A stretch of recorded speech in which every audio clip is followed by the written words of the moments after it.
The sun had barely cleared the rooftops when the first cruiser pulled up to the corner of Elm and Davidson. A few early risers sipping coffee from paper cups paused mid-step, eyebrows lifting at the quiet scene unfolding. The man they were arresting didn't yell, didn't flinch, just stood there as the officer asked him to place his hands behind his back. He complied like someone who'd done it before, or perhaps like someone who had nothing left to prove. His coat was threadbare, his boots scuffed from miles walked, and his eyes, tired but alert, watched the officer with a kind of detached grace. Someone across the street muttered, "Wonder what he did?" No one answered. The second officer, younger and more eager, tightened the cuffs and muttered something under his breath. The man didn't react, not to the cold metal or the glances from passers-by. His silence seemed to make them more uncomfortable than a scene would have. One teenager pulled out his phone, trying to catch the moment without being noticed. But the man wasn't flailing or cursing. He was still, almost too still, the kind of still that made people think twice. Inside the cruiser, the man rested his head against the window as the city passed him by. Brick buildings he helped rebuild after the storm. A schoolyard he once landscaped as a volunteer. None of it looked back at him. At the station, they booked him under trespassing and disorderly conduct. He didn't argue.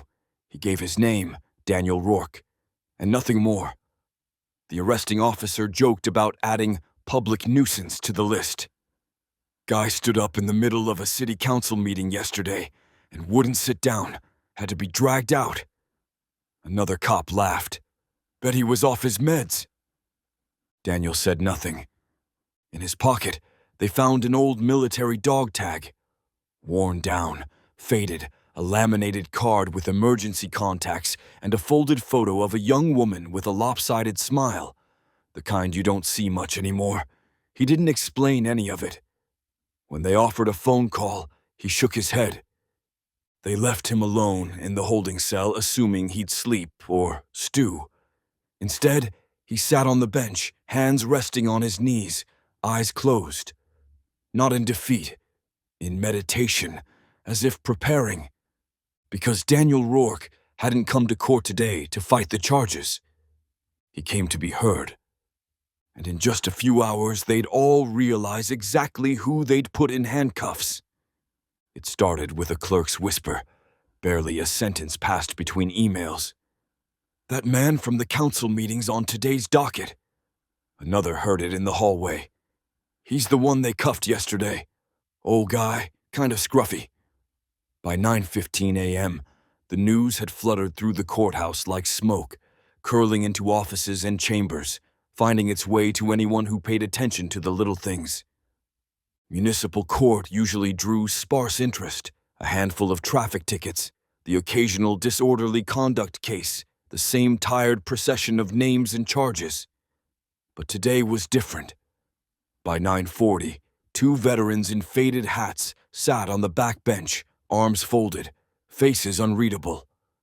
A retired teacher arrived next, clutching a thermos and scanning the room like she wasn't sure if she belonged. One by one they came, not loudly, not in packs, just steady, like the turning of a tide. The public defender, a sharp-eyed woman in her 30s, glanced at the growing crowd and frowned. This wasn't typical. She flipped through the morning schedule, then paused at the name. Daniel Rourke. Something tugged at the edge of her memory. Story that her grandfather used to tell about a soldier in the Gulf who built hospitals faster than anyone could bomb them. The name was the same. Courtroom security leaned forward now, eyes skimming the benches as the energy in the room shifted. There were no chants, no signs, just a strange humming anticipation, like everyone was waiting for a note to be struck. Even the judge, seasoned and grizzled from years on the bench, checked the gallery twice before stepping out from chambers. The door opened. A bailiff led Daniel in. He wore the same worn coat. His hands still bore the marks of labor, calloused and dry, He looked smaller than the murmur made him seem. But something about the way he moved, slow, steady, shoulders square, made the room straighten without thinking. A few people inhaled audibly. One man near the front removed his hat. No one quite knew why they'd come. They only knew that something important was happening. That sometimes history doesn't announce itself with headlines or parades. Sometimes it shuffles in quietly, escorted by a bailiff, wearing handcuffs that don't belong. And already the room could feel it. Something was about to shift. Judge Eleanor Haynes was not a woman easily rattled. 2 decades on the bench had hardened her instincts and sharpened her eyes. She'd seen every kind of case pass through her courtroom. Scammers, addicts, lost souls, hardened criminals. Her mornings were often mechanical. Skim the docket, sip her coffee, call the next name. But today, the docket made her pause. Daniel Rourke. She said it aloud, the syllables familiar in a way that scratched at the corners of memory. Her pen hovered midair. She leaned back, frowning, and flipped the page again. Trespassing, disturbance, arrested at a city council meeting, nothing remarkable on the surface. But the name, it echoed. She scanned the arrest report, eyes narrowing. Age 67, no priors. Address listed as temporary residence, a polite way to say he was unhoused. Then came the ID details, military veteran, Silver Star mentioned in passing. No further elaboration. That was odd. If true, it should have been bolded, flagged.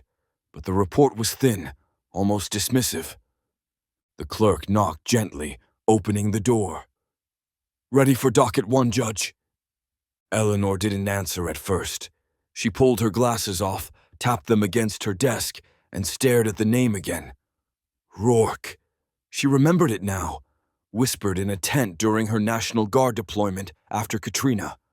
A man who'd coordinated extractions without formal command, who built a triage zone in a grocery store parking lot. No one knew how he got there so fast. He just showed up. People called him the ghost with a toolbox. She rose slowly, straightened her robe, and walked toward the door. In the courtroom, the buzz was undeniable. Veterans, teachers, and town regulars filled the benches like it was Sunday service. Eleanor stepped to the bench, her gaze sweeping the gallery. Then it landed on the man in cuffs, sitting tall, hands resting gently in his lap, calm amid the current. Her voice was steady as ever, but her eyes lingered on him a little longer than usual. A flash of recognition passed through them, not full understanding, not yet, but the beginning of something. She looked down again at the docket and back up at Daniel. Something was off, not in the way that raised alarms, but in the way that demanded a second look, a deeper read. Because Judge Haynes had a rule. When a courtroom fills for a misdemeanor, it's not about the charge. It's about the man. And something told her this man wasn't here to defend himself. He was here to remind them all what they'd forgotten. Assistant District Attorney Lila Moreno tapped her pen against the file, skimming the summary for the 4th time. Trespassing, disturbing the peace, council chamber disruption, nothing unusual, nothing flashy. The kind of case she could handle in her sleep. Quick plea, maybe a stern word from the judge, done before her second coffee. She didn't notice the name at first. Just another aging troublemaker, probably shouting about tax or zoning laws. She highlighted, refused to leave when ordered, and circled non-compliant. The officer's notes were vague, but they painted a picture she'd seen before. Someone angry, someone unstable. Lila glanced up at the packed courtroom through the window. Weird. Normally it was just defendants, attorneys, and the occasional bored court reporter. But today, the gallery was filling up. Some wore old military jackets. One woman clutched a framed photo to her chest. A man stood quietly near the back with a service dog beside him. She looked back at the file, confused. Rourke, Daniel. No priors. Military ID noted during booking, but no record attached. Probably just a formality. Lots of folks claimed veteran status these days. She'd seen the gambit plenty. Still, she jotted down a line about recommending community service instead of jail time. Seemed like a fair compromise. The arresting officer had written something about him yelling during a council meeting. Public nuisance, interfering with official procedure. Lila snapped the folder closed and smoothed her blazer. It would be open and shut, and she had 3 more dockets after this one. What she didn't see in the file, what no one thought to include, were the field commendations, the humanitarian efforts, the service medals tucked in a shoebox in his shelter locker. She hadn't heard the way the room had gone quiet when he was let in. She didn't know about the council meeting video, already quietly circulating online, showing a man speaking calmly until security grabbed his arm. To Lila, Daniel Rourke was just another morning misdemeanor. It wasn't arrogance, not exactly. Just the blind spot that comes with assuming the file tells the full story. She was about to learn otherwise. Because sometimes the real case isn't what's written in the report. It's in the way people rise when you walk in. The report read like a script someone had rehearsed too many times. Male, late 60s, appeared disheveled, entered city council meeting uninvited, raised voice, refused to comply with multiple lawful orders to vacate premises. Suspected mental instability. Possible substance abuse. Those words sat cold on the paper, sterilized of context. They didn't mention that Daniel Rourke had signed up to speak during public comments. They didn't note that his voice only rose when he talked about the city pulling funding from the last shelter helping disabled veterans. They failed to capture the moment he held up a photo of a man who died in the street last winter, whose ramp Rourke had built with salvaged wood. Instead, the officers had written what they saw. An aging man in a threadbare coat, agitated, refusing to sit down. They didn't recognize the ribbons sewn subtly into his collar. They didn't hear the steady cadence of someone trained to brief commanding officers in the heat of battle. They just saw a man talking too much, standing too long, making people uncomfortable. It was easier that way, to reduce him to a disruption. The responding officer wrote, "Subject claimed prior military experience, unverified, became emotionally unstable when asked to leave, escorted from chamber after repeated warnings." Emotionally unstable. Daniel had stood still when the guards approached, didn't flinch, didn't back down. He simply asked to finish his sentence. "You've forgotten us," he had said quietly. "You fund statues, but not wheelchairs." Then the microphone was cut and hands grabbed his arms. That part was not in the report. Neither was the applause, the quiet ripple of claps from the back row before the guards shut the door. Now, in the courtroom, that version of him sat on the prosecution's desk, the unstable vagrant, the potential threat, the problem. And that version would have stood, unchallenged, unquestioned, if not for the people filing into the benches behind him, the ones who had lived the truth behind his words. Narratives are powerful, but the thing about a warped one, it bends, until the right people show up to straighten it out. The fluorescent lights buzzed faintly above as Daniel Rourke stepped up to the microphone at the city council meeting. The chamber wasn't packed, just a modest Tuesday turnout of officials, aides, and a scattering of community members. His boots echoed softly on the tiled floor. He held a folded piece of paper, creased so many times it had nearly torn in half. The council president barely looked up. "You have 2 minutes." Daniel unfolded the paper slowly, his fingers shaking slightly, not from nerves, but age and cold. He didn't read from it. "I came here tonight," he began, voice low but steady. Not for myself, but for the men sleeping in alleys 2 blocks from here. For the woman in the wheelchair who hasn't had heat since January. For the veterans who served this country, then came home to nothing. A few heads turned. A young woman at the back stopped typing. The budget cuts to the Veterans Outreach Program, he continued, mean 3 shelters will close by winter. That includes the only one with medical access. I've built 10 ramps this year myself. Out of scrap, no salary, no pension. Just a name and a promise I made a long time ago. Councilmember Hughes cleared his throat, glancing at the clock. Sir, I'm not done, Daniel said quietly. And neither are they. They don't need speeches. They need beds. They need dignity.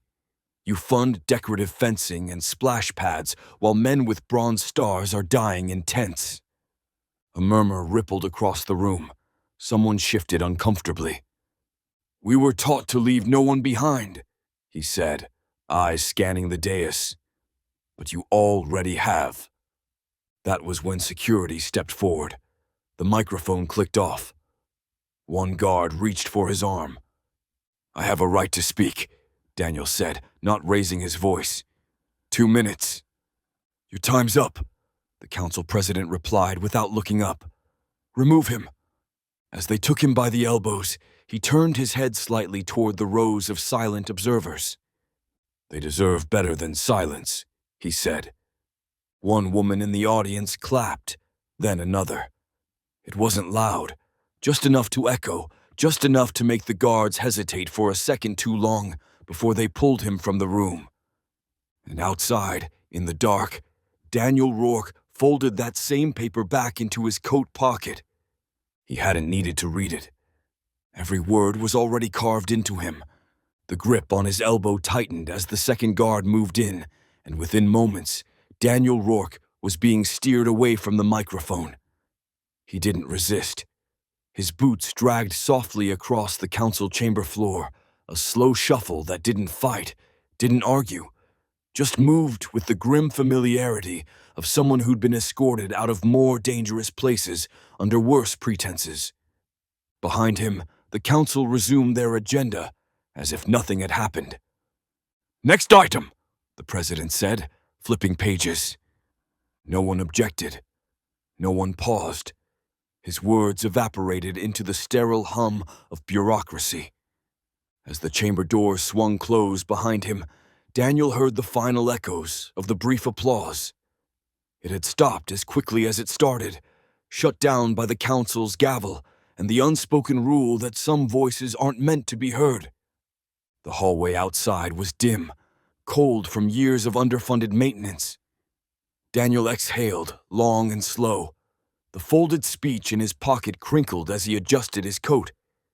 It wasn't his first time being dismissed, but this time cut deeper. Not because he was surprised, but because he wasn't. The officers walked him to the end of the corridor. One muttered, "You people always gotta make a scene." Daniel didn't ask what he meant by "you people." He'd heard enough versions of it over the years to know it didn't matter. They held him there until the city police arrived. He stood by a vending machine with one hand against the wall, not out of fatigue, but as a way to keep from clenching his fists. When the cruiser pulled up, lights off, the officers spoke quietly to each other before cuffing him. The older one sighed, like this was just another nuisance on his shift. The younger one sneered. "You know," he said as he clicked the cuffs in place, "there are better ways to ask for help." Daniel didn't reply. The ride to the station was silent. No questions asked, no rights read aloud. Just the dull rhythm of tires on asphalt and the sound of people forgetting. In the official incident report, it would be listed as a simple removal. Subject was non-compliant and disrupted proceedings, escorted from premises by security, arrested shortly thereafter for trespassing and disorderly conduct. No mention of the speech, no mention of veterans, no mention of truth. Just a line drawn through a name someone didn't want to hear. At the precinct, the booking officer barely looked up. It was a slow shift, And this was just another old man they'd picked up for yelling at city officials. No shouting, no struggle. Barely a word out of him since he arrived. That alone made them suspicious. "Name?" the officer asked. "Daniel Rourke." "Middle name?" "Thomas." "Date of birth?" "June 3rd, 1956. The officer typed steadily, keys clicking in the silence. Rourke stood still, his hands now uncuffed but heavy at his sides. His coat hung open, revealing a flannel shirt frayed at the collar. His jeans were worn at the knees, boots cracked and dull. No smell of alcohol, no wild eyes, just a quiet gravity that made the younger officers uneasy. "Anything on you we should know about?" another officer asked. Rourke reached into his inside pocket and pulled out a small leather wallet. No cash, no credit cards, just a laminated VA card, an old driver's license with a long expired date, and a military ID, creased, faded, but still legible. He handed it over without ceremony. The officer squinted. "This legit?" Another leaned over. "Looks real to me. Army, rank, Sergeant First Class." He raised his eyebrows, then tossed the ID carelessly into the plastic tray. They patted him down. Wallet, keys, a photo folded so many times the corners had turned soft. A young woman in uniform with a crooked smile. A pocket knife too dull to cut butter. A small card with a handwritten emergency contact, labeled simply, "Father Connolly, Shelter Chaplain." "Sit tight," the officer muttered, gesturing to the cold bench in the holding area. Rourke sat, back straight, hands resting on his thighs. He didn't complain, didn't explain. He had learned long ago that sometimes silence did more than words, especially when the words you wanted to say would only be ignored. The fingerprint scanner beeped. The camera flashed. His booking photo captured the wear in his eyes, the lines etched deep by years no file could summarize. "Refused phone call?" the clerk noted aloud, confused. "I didn't refuse," Rourke said softly. "I just don't have anyone to call." The words floated in the room and dropped like stones. No one replied. No one asked who he used to be. No one wondered what story sat behind the lines on his face. Just another man in holding, another file on the pile, until the right person opened it. Amanda Keene was 3 years out of law school and already carried the weariness of someone who knew the system wasn't built to listen.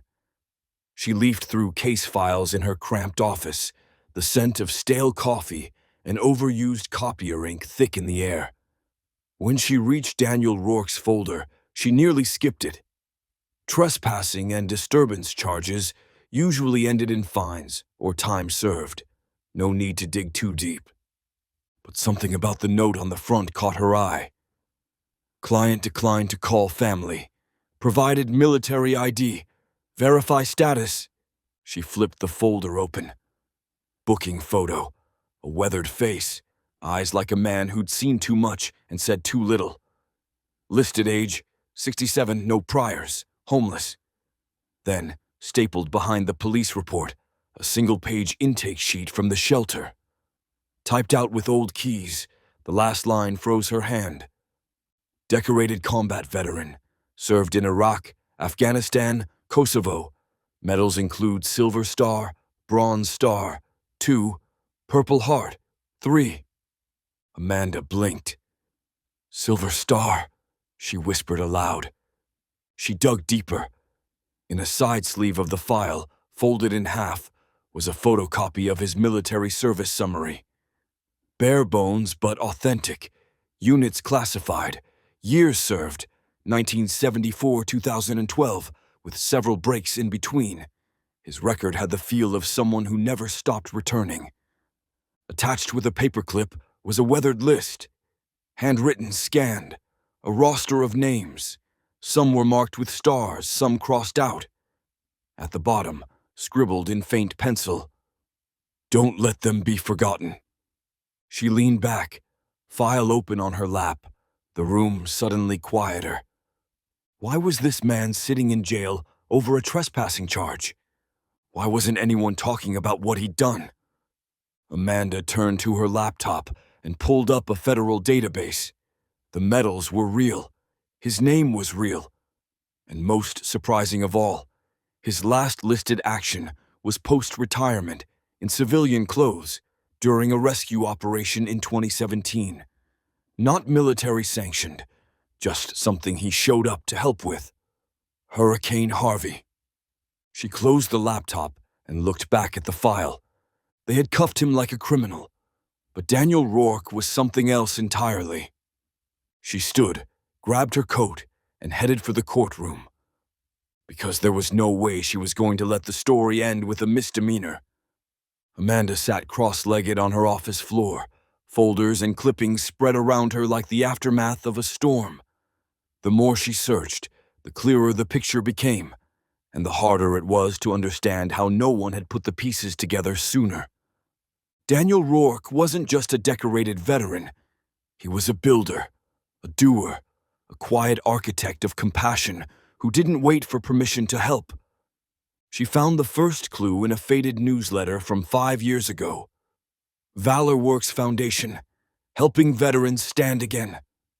The article quoted Daniel briefly, a grainy photo beside it showing him in a flannel shirt, standing beside a newly installed wheelchair ramp, drill still in hand. The piece was small, buried in the community section. But the mission? Towering. Founded in 2014, Valor Works had retrofitted over 200 homes for disabled veterans, ramps, grab bars, widened doorways. Daniel had started it with a few retired buddies and some donated tools. No fanfare, no salaries, just grit, sweat, and promise. Amanda kept digging. A city grant file from 2017, approved, then cut in 2021. Budget constraints, they said. Funding reallocated to civic beautification. One memo even suggested the program lacked demonstrable impact. She scoffed. There were photos of dozens of homes transformed, testimonials from veterans and spouses, most handwritten, some tear-stained. One letter stood out. My husband couldn't leave the house after his stroke. Mr. Rourke didn't just build him a ramp, he gave him the dignity to step outside again. But after the grant was cut, everything faded. Valor Works lost its workspace. Volunteers aged, supplies dwindled. And Daniel kept going.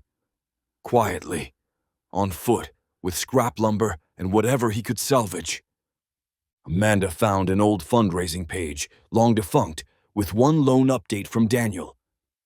Even if the lights go out, we'll keep building. They didn't train us to quit. She sat back and exhaled. The system saw him as a disruption. But in truth, he'd been patching holes in it for years, and now the same city that once handed him a service medal had handed him a citation. Amanda closed the laptop. This wasn't about court anymore. This was about honoring what mattered, about making sure people like Daniel weren't buried under bureaucracy and forgetfulness. She looked at the clock. His arraignment was in 20 minutes. Time to change the story. The courtroom door creaked open with the slow tension of a moment holding its breath. 2 deputies flanked Daniel Rourke, one on each side, their hands resting lightly on his arms. Not out of necessity, but because procedure demanded it. His wrists were cuffed, though his demeanor suggested they weren't needed. He walked with quiet purpose, head high, boots tapping against the tile with each unhurried step. He didn't look at the crowd, though he felt them, the eyes, the energy, the unspoken shift in the air. Whispers stirred like wind through tall grass. That's him. The vet? No, not just a vet. That's Rourke, Daniel Rourke. Some recognized him from decades past. An old training photo, a local news clip, a whispered story traded over beers at the VFW. Others didn't know his name, only that something felt different the moment he entered. Not because he looked important. If anything, he looked like someone the world had forgotten. But his silence spoke with weight. A man in a wheelchair at the back straightened as Daniel passed. A young woman near the aisle placed her hand over her heart without thinking. Even the stenographer paused her keystrokes, caught in the moment like the rest of them. The judge watched from the bench, gaze lingering longer than usual. And the young prosecutor, already holding a file she no longer trusted, shifted uncomfortably in her seat. Daniel's expression didn't change. He scanned the room once, slowly, and then looked forward again. Not defiantly, not meekly, just with the steady gaze of someone who'd walked into worse rooms under worse circumstances. He sat when instructed, the cuffs clinking against the wooden table. But in the back row, someone rose to their feet. Then another and another. No applause, no sound, just reverence. A quiet, growing stand for the man in handcuffs. He didn't acknowledge it. He didn't have to. At first, no one noticed the man near the back. He had slipped in late, stood in the shadows beneath the exit sign, arms folded across his chest. Jeans, clean but worn. A jacket zipped halfway up, obscuring the insignia embroidered on his shirt. He stood with the posture of someone who had once taken orders and never quite unlearned how. When Daniel Rourke was led into the courtroom and seated, the man didn't move. His eyes tracked the older man carefully, recognition dawning, not with a gasp but a slow, reverent exhale, the way someone might recognize a piece of music from long ago. Then, without a word, he rose. Straight-backed, hands at his sides, one by one, heads turned. No one understood why he was standing, not at first. But something about the stillness of it, the quiet defiance, made the gesture louder than words. He didn't look around for permission. He didn't ask for attention. He simply stood, tall and still, like it was the only right thing to do. Daniel didn't see him at first. He was focused on the judge, on the folded hands of his public defender beside him. But then the hush in the room changed. Not silence. Not quite. A held breath. A shift. The space became reverent. He turned his head slightly and saw the man. Their eyes met for only a moment. And in that brief glance, Daniel knew. He didn't need a name, didn't need a unit or a year. He knew. The man gave a subtle nod, the kind exchanged across battlefields and across decades. Respect, recognition, brotherhood. And without fanfare, another person stood beside him, then two more. No words, no signs, just the quiet rising of those who understood that sometimes justice doesn't wait for a verdict. It rises for a man. The silence deepened, not uncomfortable, but thick with meaning, as the man in the back remained standing, still as a monument. Then, in the third row, a woman in a nurse's uniform slowly rose to her feet. Her hands trembled slightly, not from nerves, but memory. She had been 16 when he carried her grandfather down a flight of stairs during a house fire. She never forgot the way he refused to thank you, only asked if there was a first aid kit nearby. Beside her, a man in a plaid shirt followed. His teenage son looked up at him, confused, then stood too. Neither said a word. In the corner of the room, a middle-aged teacher closed her notebook and stood, eyes glistening. Daniel had spoken to her 8th grade class years ago, an impromptu lesson in courage, survival, and grace. Her students never forgot. Neither did she. An older black man near the aisle stood with slow dignity, his Vietnam service cap tucked under one arm. He had known Daniel through the shelter's weekly meal program, knew how he fixed broken heaters with nothing but wire and willpower, knew how he showed up, always. One by one, row by row, they stood. Some veterans, some not, a grocery clerk, a young mother, a man in a business suit who'd once been a scout in Daniel's survival course. Even the janitor in the hallway paused, mop still dripping, and leaned in with his cap in hand. The bailiff looked at the judge, unsure. The judge said nothing. And, at the center of it all, Daniel Rourke sat motionless, his eyes scanning the crowd with something close to disbelief. Not pride, not surprise, just quiet acknowledgement. Like a man who'd never asked for anything, now seeing what his years of service had sown. He blinked once, slowly, his breath steady. The prosecutor lowered her file. Her mouth opened, but no sound came out. What could she say? This wasn't protest, it wasn't spectacle. It was remembrance. And now the entire courtroom understood. This wasn't about a trespassing charge. It was about a man whose life had never been loud, until the world finally heard. In the growing sea of upright figures, one man moved with deliberate care. He had been sitting near the middle, quiet and observant, his arms crossed and expression unreadable. He looked like any other professional, neatly dressed in khakis and a pressed button-down shirt, wedding band worn smooth, hair close-cropped, unassuming. But when he stood, the room seemed to inhale.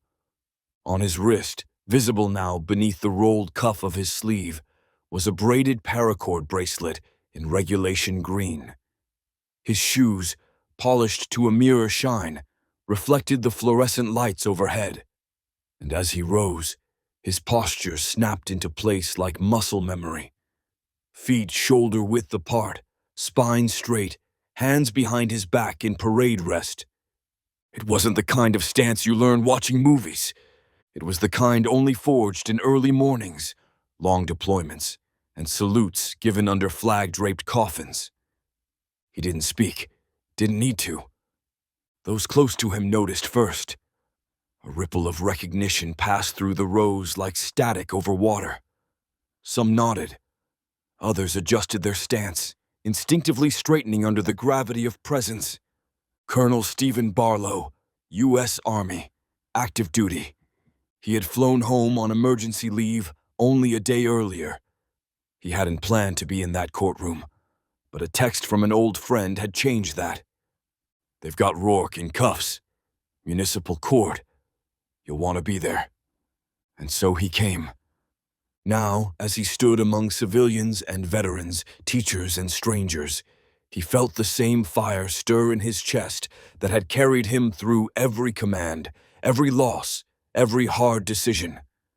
Because that man at the defendant's table once saved his unit in the mountains of Kunar, carried a wounded corporal for miles when medevac couldn't reach them, refused evacuation until the last man was safe. And now he was here, in court, in cuffs. Colonel Barlow's jaw clenched. He stood tall, not just for Daniel Rourke, but for the principle that men like him shouldn't be forgotten once the medals are pinned and the parades end. More people noticed now. More stood. The weight of that uniform, even out of sight, settled on the room like a verdict. No gavel needed. No words required. The court had risen, and it would not sit again. Judge Eleanor Haynes had presided over hundreds of cases, seen every shade of human drama unfold beneath her bench. She'd been yelled at, pleaded with, lied to, and occasionally surprised, but never, never had she seen a courtroom rise like this. She watched in silence as the gallery stood, one by one, like a tide building strength. Some with tears in their eyes, some with faces locked in solemn determination. Veterans saluting in their hearts, civilians standing without knowing exactly why, only that it felt right. And in the center of it all, Daniel Rourke sat still, bound by polished steel and a system that had forgotten the stories behind its own symbols. Judge Haynes reached for her gavel, but stopped halfway. She looked to the bailiff and said, softly but firmly, "Remove the handcuffs." The room stilled, as if the words had broken a spell. The bailiff blinked, caught off guard. "Your Honor?" "Now." He moved quickly. No keys fumbled. No ceremony. Just a clean, sharp click as the cuffs came off. Daniel didn't rub his wrists or shake out his hands. He simply lowered them to his lap and gave a small nod of gratitude, not to the judge, but to the room, to every person who had stood for something more than justice as written. Judge Haynes cleared her throat, her voice slower now. The edge of formality softened. "This courtroom is for truth," she said, more to herself than the file on the bench. "For context, for judgment that sees beyond paperwork." She looked down at Daniel, her gaze no longer curious, but respectful. "Mr. Rourke," she began, then paused. No defendant, no docket number, just his name. The courtroom remained silent, reverent, and for the first time that morning, the authority in the room did not belong to the bench. It belonged to the man who no longer wore cuffs. And to every life that stood in his shadow, the judge didn't prompt them. No gavel banged, no roll call of witnesses. They came forward like water through a cracked dam, slow at first, then unstoppable. The first to speak was a woman in her 40s, dark hair tied back, hands trembling as she stood. "My name is Sandra Keller," she said, voice wavering. "5 years ago, during the flood, my car got swept off the road. I had my son in the back seat." She paused, eyes darting to Daniel. "The water was up to our windows when he pulled us out. I didn't even know who he was. Just a man in a soaked jacket with rope tied around his waist. He vanished before the EMTs arrived. I only found out later when someone at the shelter told me his name." The courtroom sat in stunned silence. Next was a man with a cane and a prosthetic hand. "I'm Thomas Ridgway, Iraq vet. Lost my leg in Fallujah. I came home angry, broke, living out of my car. One day this guy finds me behind a supermarket, hands me a blanket and a sandwich. Says nothing. Next week he shows up again, this time with the landlord of a building willing to rent me a room if I help fix it up. I've been clean for 6 years. That man," he pointed, "he didn't give me charity. He gave me purpose." A third person stepped forward, then a fourth, a high school teacher. "He patched the roof of our school when we lost funding." An elderly man. "He built the ramp so my wife could come home from the hospital." Even a teenager stood, nervously clutching a folder. "He teaches us survival skills on weekends, free. Says he wants us to be ready when the world forgets us." Each voice added a layer, a memory, a thread in the quiet tapestry that was Daniel Rourke's life. Stories that never made headlines, acts that never asked for credit, good done in the margins. Daniel listened to them all with the same quiet posture, hands folded, eyes steady. He didn't smile, didn't cry. He just absorbed it, like a soldier at roll call, hearing names that mattered. Judge Haynes sat back, pen forgotten, the docket irrelevant now. This wasn't a defense. It was a reveal, not of innocence, but of impact. And no one, not the court, not the city, could pretend they didn't know who he was anymore. Lila Moreno had never felt smaller in a courtroom. She sat frozen behind the prosecution desk, file folder still open. Now as useless as the scripted statement she had carefully prepared that morning. The pages before her, the report, the officer notes, the citations, suddenly felt like they belonged to a different reality. A lesser one. She looked up at Daniel Rourke. Not the version the report described, not the version cuffed and escorted in like a threat, but the real man, silent, steady, surrounded by a gallery full of people who had risen not in protest, but in reverence. One by one, their stories had peeled back the layers of what she hadn't seen, of what the system didn't bother to learn, and now all she could feel was the heat of shame rising in her throat. She stood slowly. "Your Honor," she said, her voice quieter than usual, but clear. Judge Haynes raised her eyes, waiting. "I respectfully move to withdraw all charges against Mr. Rourke." A soft murmur rolled through the courtroom. The gallery didn't cheer. No one clapped. The moment didn't call for celebration. It called for acknowledgement. Lila continued, each word heavier than the last. "The prosecution recognizes that the events leading to this arrest were not only misunderstood, but mishandled. Mr. Rourke's actions do not warrant criminal charges. They warrant recognition." She closed the file gently. "We were wrong." Daniel didn't speak. He didn't need to. Judge Haynes gave a single nod. "So ordered. All charges dismissed." Lila returned to her seat, her hands shaking slightly as she packed up her notes. She glanced once more at Daniel, at the man the city had cuffed for speaking too loudly, too honestly. And for the first time in her career, she realized a courtroom victory wasn't always a win. Sometimes it was a reckoning.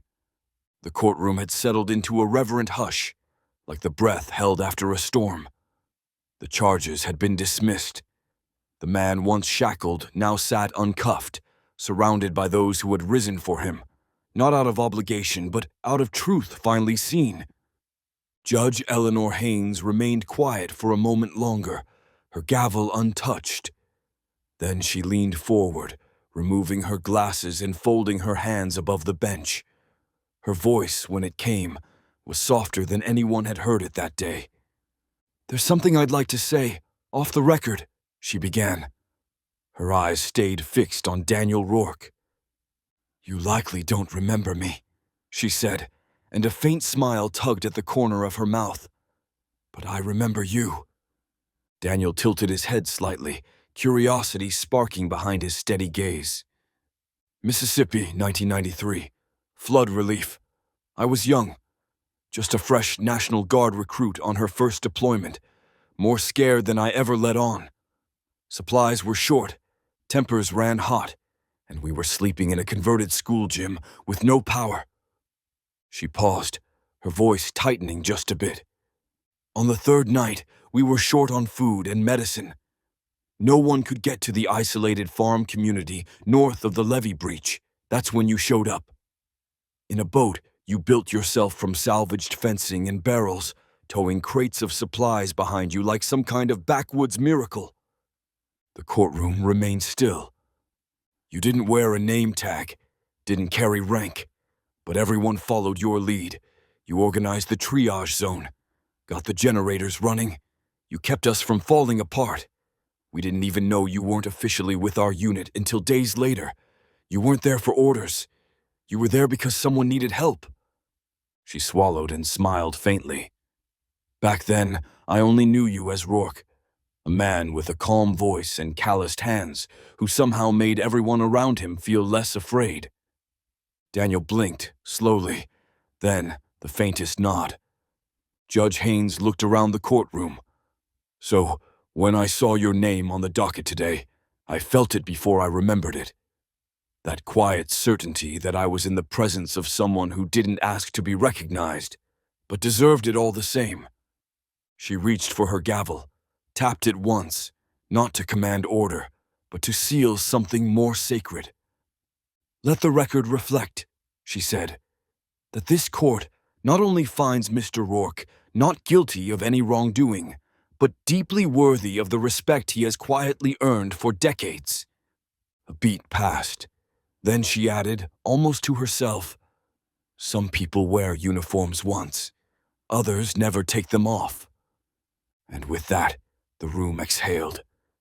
For a breathless moment, the courtroom stood in complete stillness, as if the walls themselves were holding their breath.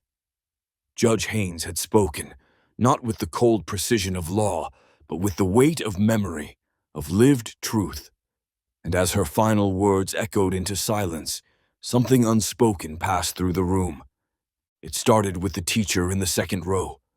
She rose, not from duty, but from deep, swelling gratitude. Then the young mother beside her.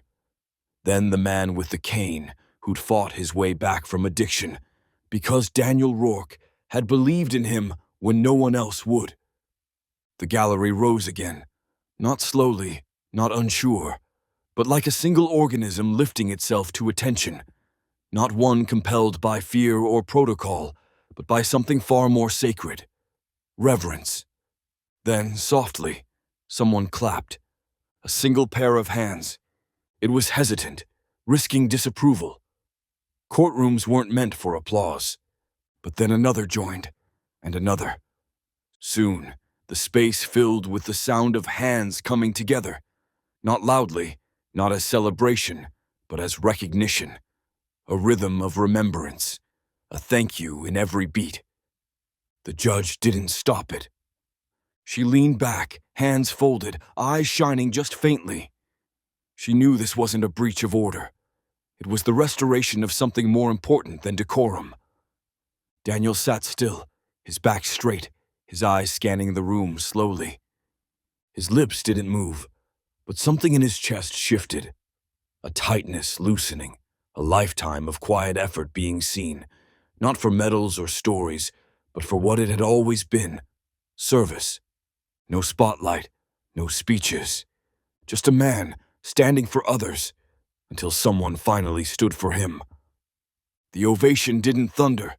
It rose and rolled like a tide, constant, reverent, and real. And in that moment, Daniel Rourke, who had spent his life building things that would outlast memory, was no longer invisible. He was honored by every soul in that room. The courtroom doors hadn't even swung closed before the first reporter was live on air. A cluster of cameras and microphones waited outside, like wolves who sensed blood. But what they got was something entirely different, something none of them were prepared for. As Daniel Rourke stepped onto the courthouse steps, flanked by his public defender and quietly trailed by a few of the people who had stood for him, the questions flew. "Mr. Rourke, do you have a statement? Were you expecting the courtroom to rise like that? Is it true you served in classified operations? Are you planning to sue the city?" Daniel said nothing, not out of avoidance, but because he'd already said everything that mattered. Years of it, in wood and steel, in bandages and sandbags, in meals handed out without receipts or requests for recognition. He simply walked forward. Behind him, Colonel Barlow paused at the top of the stairs and gave a curt nod to the press. "You just witnessed something rare," he said. "You might want to put your cameras down and listen." But they didn't. By that afternoon, the story had spread like wildfire. A clip from the courtroom, grainy but powerful, showed the moment Judge Haynes ordered the handcuffs removed, followed by the entire courtroom rising to their feet. The standing ovation, the quiet applause. Headlines spun their own versions. Handcuffed hero freed in courtroom salute. Veteran detained for speaking out. Entire court rises in response. Daniel Rourke, the man who was never truly silent. Social media exploded. Veterans groups shared stories of their own encounters with him. Old students posted pictures from his survival classes. Families uploaded before and after photos of ramps and homes he had repaired with nothing but elbow grease and resolve. By midnight, the hashtag #StandForRourke was trending worldwide. News anchors recited his story with tones that wavered between awe and apology. Late-night hosts referenced him. Comment sections overflowed with gratitude. People didn't just watch, they felt something. Because in a world obsessed with noise, spectacle, and status, here was a man who'd served without spotlight and finally, had been seen. Daniel watched none of it. Didn't own a smartphone. Didn't log on. While the world shared his name, he simply returned to the shelter, slipped off his coat, and got back to work. Because this story was never about being known. It was about never stopping the work, even when no one was watching. The city council chamber looked very different than it had just days earlier. Gone was the cool indifference, the clipped tones, the silent dismissal of an old man at a microphone. Now the air was thick with tension and cameras. Every seat was filled, reporters lined the back wall, phones were recording, voters were watching. And the council, they were scrambling. The mayor began with a forced smile. We want to first acknowledge Mr. Rourke's years of selfless service and the regrettable misunderstanding that occurred last week. Misunderstanding. A word used like a bandage over a wound that still bled. Council member Hughes, the same man who had ordered Daniel removed, looked pale. His notes trembled slightly in his hands. It's clear we, need to reevaluate how we handle public comment and ensure we're listening to all citizens, particularly those who have served this nation. No one clapped. The mayor stepped forward again. In light of recent events, we're announcing the Valor Reinvestment Initiative, a city-funded program that will provide support for housing modifications, mental health access, and job training for our veterans. We will also be reinstating funding for Valor Works immediately. That got a reaction. A few cheers, some skeptical murmurs, but it wasn't enough. Because the initiative didn't come from vision, it came from damage control. It wasn't leadership, it was response. Still, the crowd leaned in as a young council member, new, clearly nervous, stood to speak. I think it's important we recognize this isn't just about one man, she said, voice shaking. Mr. Rourke shouldn't have had to build ramps from scrap. He shouldn't have had to beg for shelter funding. The real shame isn't that we put him in handcuffs. It's that we needed a national spotlight to finally see him. That silenced the room more than any gavel. Outside, Daniel wasn't present. He was 2 blocks away, measuring a porch for a new ramp. Someone had asked for help, and he'd answered the same way he always did, quietly, without complaint.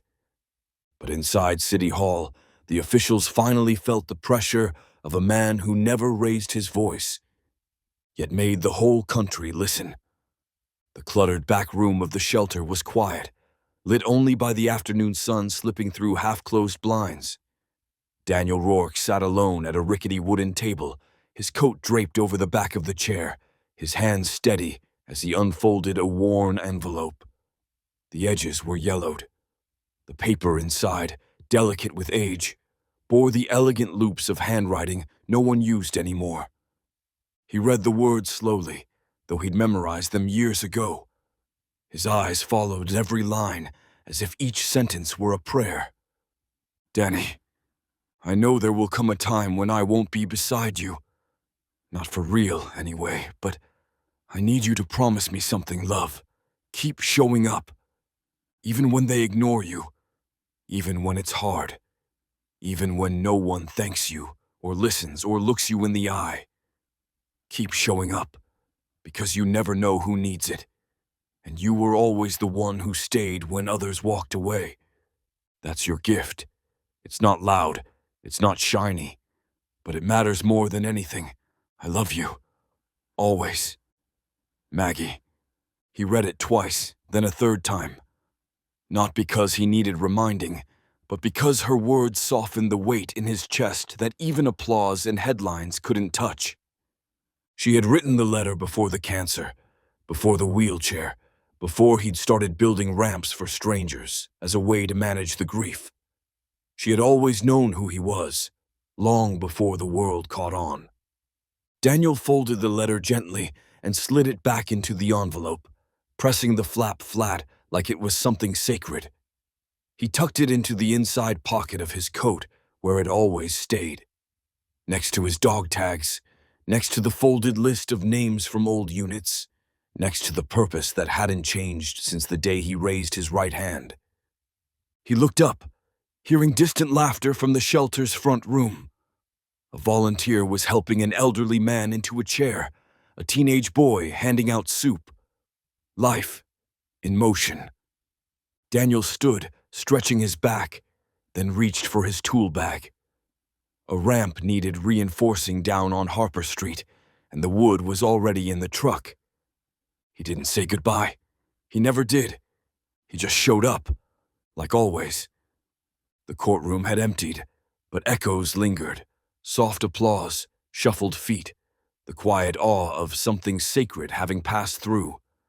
Reporters lingered by the steps, microphones still raised, waiting for a quote, a gesture, anything they could spin into a headline. But Daniel Rourke had no interest in being the center of anything. He left through the side door. No escort, no fanfare. Just the same steady gait, the same worn boots tapping against the stone floor, as if the whole day had been nothing more than a brief detour. His coat was slung over one shoulder, hand casually gripping the collar, the other tucked into his pocket where his wife's letter remained. A quiet compass, folded close to his heart. A young woman with a camera called after him as he stepped into the light. "Mr. Rourke, just one question. How does it feel to be a hero?" He didn't break stride. "Ask the people I served," he murmured, barely audible over the breeze. She lowered her camera, unsure whether to follow or simply watch him disappear down the steps. Daniel turned left, away from the crowd, down a quieter side street shaded by trees. No escort, no cameras trailing him.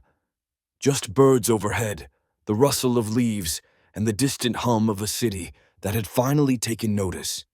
He passed a bakery where the owner waved from the window, eyes wide with recognition.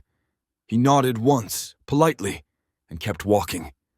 It was a 20-minute walk to his place. A modest bungalow with a porch he'd rebuilt 3 times over the years, paint flaking from the railing, tools lined up neatly by the door.